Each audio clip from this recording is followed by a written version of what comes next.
Assalamualaikum warahmatullahi wabarakatuh.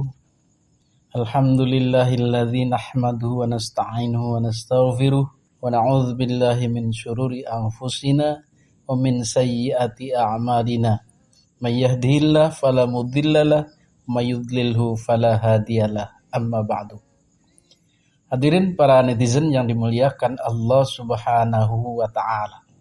Pada kesempatan video kali ini kita akan mengulas kembali tentang suratnya PBNU yang ditujukan kepada kader-kader NU agar menjauhi PWI-LS.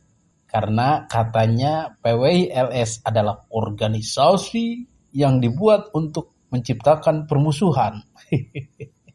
Apakah itu betul? Betul. 100% betul. Permusuhan terhadap siapa? Permusuhan terhadap penjajah. Siapa penjajahnya? Kaum Ba'alwi. Keturunan Yaman itu yang bergelar Habib-Habib itu adalah penjajah. Bahasa penjajah ini bisa dipertanggungjawabkan. Baik secara historis, sejarah maupun faktualnya, fakta di lapangan. Secara historis, Ba'alwi adalah partnernya Belanda.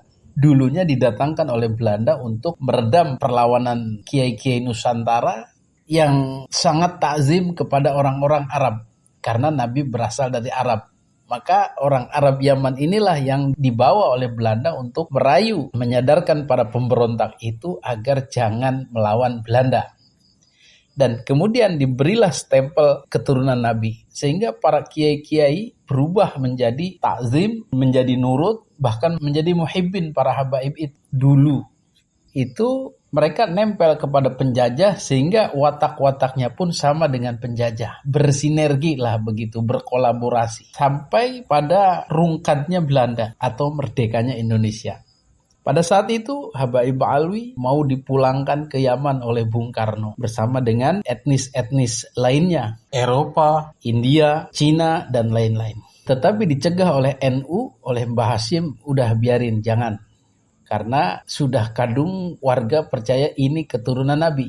Dan kita mencintai mereka, begitulah kira-kira. Itu secara historisnya. Secara faktual di lapangan, ternyata sampai saat ini penjajahan itu ada. Disebut penjajahan spiritual. Jadi doktrin-doktrin yang menekan, yang mengendalikan orang-orang pribumi Indonesia yang bukan Yaman itu ya ada. Sehingga apa akhirnya? Ya mereka tidak bisa kemana-mana, tidak bisa melawan, tidak bisa mengkritik, tidak bisa menolak, tidak bisa apa-apa. Pokoknya sekali disuruh Habib ya harus nurut, sekali dilarang Habib ya harus nurut, sekali Habib marah ya harus tunduk. Itu disebut penjajahan spiritual. Dasarnya apa? Ya ancaman kualat itu, ancaman tidak diakui oleh Nabi, ancaman dimurkai oleh Allah, ancaman tidak akan masuk surga. Itu udah penjajahan itu. Mengatasnamakan Nabi. Sehingga masyarakat kita bergantung hidupnya kepada Ba'alwi.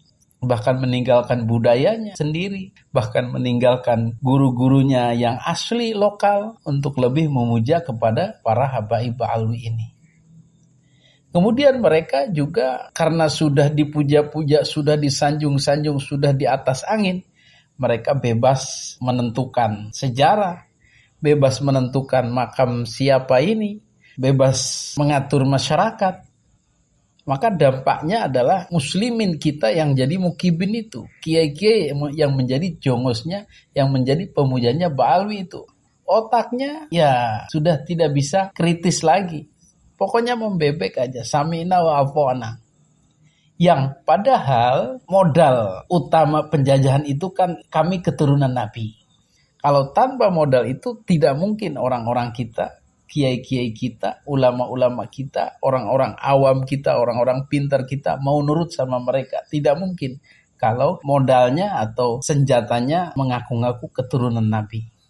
Nah, penjajahan ini ternyata tidak diakui ada oleh PBNU, oleh Kiai Haji Miftahul Akhyar, oleh Gus Yahya, oleh Gus Ipul, oleh Nusron Wahid, oleh Kiai Haji Farul Razi dan lain-lain, mukibin-mukibin itu. Oh, tidak ada penjajahan itu, biasa-biasa saja, kita aman-aman aja.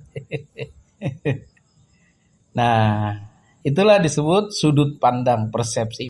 Bagi kita ada penjajah itu. Bagi mereka tidak ada. Kenapa? Karena mereka berkolaborasi. Persis seperti zaman dulu Habib dengan Belanda. Kata rakyat Indonesia, ada penjajahan oleh Belanda. Mereka sewenang-wenang, mereka menguasai kita, mereka menekan kita tidak bisa apa-apa. Kata Habib, tidak ada penjajahan oleh Belanda. Belanda itu penguasa yang sah. Belanda itu ratu adil. Mereka memimpin dengan seadil-adilnya. Kalian jangan mengacau. Ini cucu Nabi yang ngomong. Akhirnya mereka yang berjuang untuk melawan Belanda itulah disebut pemecah belah, penebar kebencian. Maka kemudian muncullah organisasi-organisasi melawan Belanda. Ada Partai Nasional Indonesia PNI Soekarno, ada SI Syarikat Islam dan lain-lain yang dalam tanda kutip menghasut masyarakat supaya membenci Belanda. Bukan menghasut sebenarnya, tapi mencerahkan, memberikan pemahaman bahwa Belanda itu musuh, Belanda itu penjajah, Belanda itu harus kita lawan. Maka Habib-Habib mengatakan, nah ini organisasi PNI ini organisasi yang dibentuk untuk menimbulkan permusuhan terhadap Belanda. Wah, sama kan? Ya begitu itu modelnya atau analoginya, kilas balik sejarahnya. Jadi sekarang kembali lagi berulang, PBNU mengatakan, nah ini nih PWILS, organisasi yang dibentuk untuk melancarkan permusuhan terhadap Ba'alwi. Jadi orang yang berjuang untuk membebaskan diri dari penjajahan, dari diskriminasi, dari rasisme, dari kesewenang-wenangan Ba'alwi di Indonesia, ditekan, dilarang-larang, tidak boleh diikuti, pemecah belah umat, organisasi yang memunculkan permusuhan. Nah, ini tugas orang kita awam ini adalah kilas balik sejarah, bos. Berarti kalau PBNU sudah mengatakan demikian, dia tidak ubahnya seperti Habib pada zaman dulu kepada Belanda. Ya, tapi sekarang yang menjilat, yang menjadi jongosnya adalah PBNU kepada Habib. Jadi begitu ada masyarakat yang mau berontak, yang mau memberikan pencerahan, yang mau meluruskan, itu disebut permusuhan terhadap Ba'alwi. Padahal kalau disebut perjuangan kan bagus itu. Orang-orang waras zaman dulu yang mendirikan PNI, Bung Karno dan lain-lain itu mengatakan Bung Karno itu pejuang. Orang-orang PNI itu pejuang bangsa. Walaupun dia memusuhi Belanda tapi di jalan yang benar. Karena untuk mengembalikan kedaulatan, mengembalikan harga diri. Itu orang-orang waras zaman dulu. Tetapi orang-orang yang ada di pemerintahan, para Ba'alwi yang berkolaborasi dengan Belanda, wah itu orang gak benar itu, pemecah belah itu, menghasut rakyat itu. Organisasi yang dibuat menciptakan permusuhan terhadap Belanda itu. Orang-orang yang waras sekarang akan mengatakan bahwa PWILS itu adalah organisasi perjuangan melawan penjajahan. Dan orang-orangnya adalah para pejuang yang harus kita dukung. Itu yang waras. Yang gila tadi itu akan mengatakan ini organisasi yang dibentuk untuk menciptakan permusuhan terhadap Ba'alwi, yang menyerang Ba'alwi, yang memecah belah umat, yang mengganggu perdamaian, ketertiban, harus ditertibkan, harus diberantas. Gitu loh.